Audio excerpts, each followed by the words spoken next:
2022 was obsessed with taking everything out. We lost so much good that we almost became numb to it, so I thought, hey, why don't we go through this pain again by remembering it all? Yep, I'm a weird guy. I'm also signed from What Culture, and please do hit that subscribe button, because this is 10 movie franchises that died in 2022. Number 10, Fantastic Beasts. So on paper, this looked like fire. Harry Potter spin-off centered around magic creatures. Everybody is gonna like that. And look, the first film grossed $814 million globally, which is quite the success, but the sequel, The Crimes of Grindelwald, didn't fare as well as it clocked in at $654.8 million. Now that is still a huge tally, of course, but you know the deal these days. Diminishing numbers are red flags to movie studios, and when fans also said they had very mixed thoughts about it, the writing was on the wall. The cliffhanger also annoyed a lot of folks, so the enthusiasm for a third, The Secrets of Dumbledore, was just a little bit lackluster.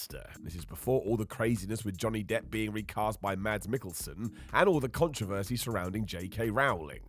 Could just tell that we weren't ticking boxes anymore. We did eventually get the third in 2022, and it netted a very disappointing $405.1 million. And given that it had a $200 million budget, we were done. And yes, we don't officially know what the deal is, but it does feel like Warner Brothers is happy to move away from this and instead tried to turn the Harry Potter and the Cursed Child play into a film instead. Who knows though, whatever they do, it is gonna be a rough ride. Number 9, Kevin Smith's View Askew-inverse. This is a fascinating creation. We all know Kevin Smith's comedy empire is built around Jay and Silent Bob, which dates back to 1994. And there was so much momentum that Clerks 3 even managed to be released in 2022, and that's crazy. It was also meant as a fare-thee-well to the characters of Dante and Randall and the whole Askew-inverse, and as ever, Kev knew what to do. He made this dark, morbid, and shut the lid on the cinematic world he created almost 30 years ago. Smith has still hinted he may like to do something extra with Mallrats, but when you watch Clerks 3, it does feel like he's accepted this is the swan song.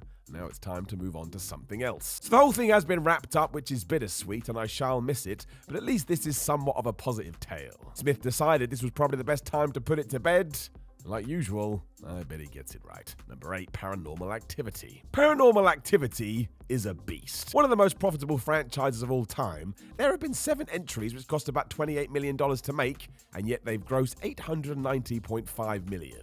It's incredible. It felt like we were done with it in 2015 when The Ghost Dimension was released to poor box office. But Paramount likes money, so in 2022 they soft rebooted the thing with Next of Kin. It was direct to streaming, so we weren't taking too many risks, but honestly, I didn't even know this came out, and even producer Jason Blum called it terrible, so he thinks this may have been a rush job. Blum even went as far to say during an interview that they shot an 8th which will be released in 2023, but that's it. It's done, no one wants it anymore, and this is the guy making it. So if you are still a fan, I would enjoy Paranormal Activity The Other Side in a few months, because you ain't getting any more. Number 7, Lightyear. One of the most shocking box office bombs of 2022 was definitely Lightyear. It felt like such a slam dunk as it tied into the Toy Story universe and featured Buzz Lightyear, and everybody loves that guy. Apparently not. There were so many issues with this, we probably should have seen it coming. Rather than just being a movie about the toy, it was based on the real-life Buzz, which Toy Story's Andy watched as a child, and of course Tim Allen was out in favor of Chris Evans. None of this is particularly bad, but it definitely confused people. There was also nonsense overseas with the movie's gay kiss, which did hurt the overall box office, which is ridiculous for obvious reasons. How about we stop being bigots? But the numbers don't lie. It was a $200 million film that made just $226.4 million, meaning we're not getting any more of these. And if one was in the works for Woody, well, I doubt it's going to be made. Number 6, Morbius. I mean, what a mess this was. Sony clearly had high hopes for the Jared Leto superhero flick, and given it only had an $83 million budget, this had every chance. That was the plan too. Aim low, make some money, and introduce a new sub-franchise to the Spider-Man universe. Instead, critics panned this, audiences hated it, and when all was said and done, it only made $167.5 million worldwide. Sheesh. And sure, Morbius became something of a meme on its release, but that didn't work. And in fact, when Sony re-released it thinking it would help, it bombed for a second time, turning it into a bigger meme. Whoops. I suppose the character could show up in another movie, but if there were ever plans for Morbius 2, they are now gone. It was totally rejected by the audience, and I bet we will never see another C-tier Marvel superhero again.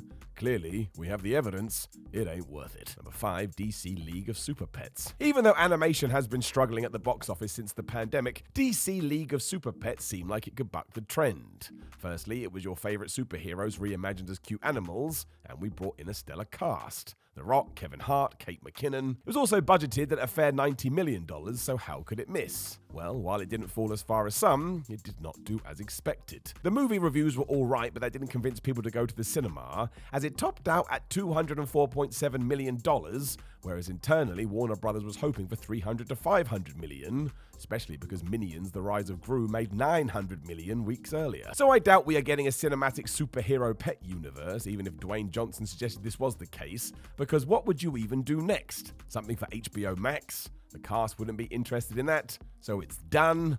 We hardly knew thee. Number 4, the 355. Universal thought the 355 was gonna smash it. A globe-trotting spy action flick starring some of the finest actresses of their generation, we had Jessica Chastain, Penelope Cruz, Diane Kruger, and Lupita Nyong'o as badass spies. That works. When audience went to see it, though, they felt it was a bit bland and forgettable, and that for the $75 million budget, it didn't really leave its mark. Furthermore, there was a ton of things working against this, namely Spider-Man: No Way Home. Humans were clearly only interested in seeing this at the cinema as they got used to the whole idea again after the pandemic, and there was the fact that Universal promised to release this within 31 days on their streaming service. So why bother making the extra effort? Incredibly, this only made $27.8 million, which is not good. And surprise, surprise, any future plans were ended instantly. Number 3, Fletch.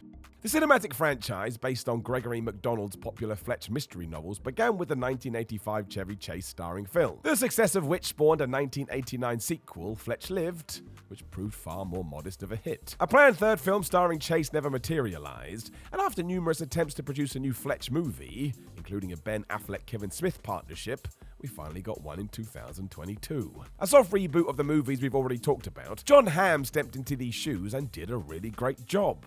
Reviews were super strong for both his performance and the scripts, yet Paramount didn't really seem to care. They barely marketed this at all, even though it only cost $20 million to make, and given they released it on demand on the same day in the US, there was no way to make a profit theatrically. Ultimately, it made just $656,000 in the cinema, perhaps in large because, again, why would you go to the cinema when you can sit at home in your pants? Writer Greg Mottola has talked about how disappointed he was with this, and while admitting he has been hired to write a sequel, he cannot see a world where it actually gets made. So expect the franchise to be retired for at least another decade. We'll see what happens then. Number 2, the DC Extended Universe. If it even existed to begin with. I mean, DC tried, but did they ever get it right? I'm not so sure. Given the events of December 2022, we now know that we're moving away from all this, because James Gunn and Peter Safran have been brought in to sort it, and they're going to change everything. That means no Henry Cavill Superman, no third Wonder Woman, no Black Adam 2, Aquaman is up in the air. No looking back. It was quite the story given how much Dwayne Johnson had put into this, but ultimately that movie did not do what it needed to, which was enough to convince the powers that be that it wasn't worth it anymore. Recent reports indicate that Gunn and Safran will move ahead with the Peacemaker cast and the more prominent actors from the Suicide Squad, while possibly even recasting Jason Momoa in the part of Lobo. It means 2023 will be an awkward transitional period, given that the DCEU still has 4 movies awaiting release. Shazam 2, The Flash, Blue Beetle, and Aquaman: The Lost Kingdom, even though none of these films are expected to carry over into DC's new plans, so they're just being released because why not? This is 100% done too, although let's face it, it likely is going to be for the best.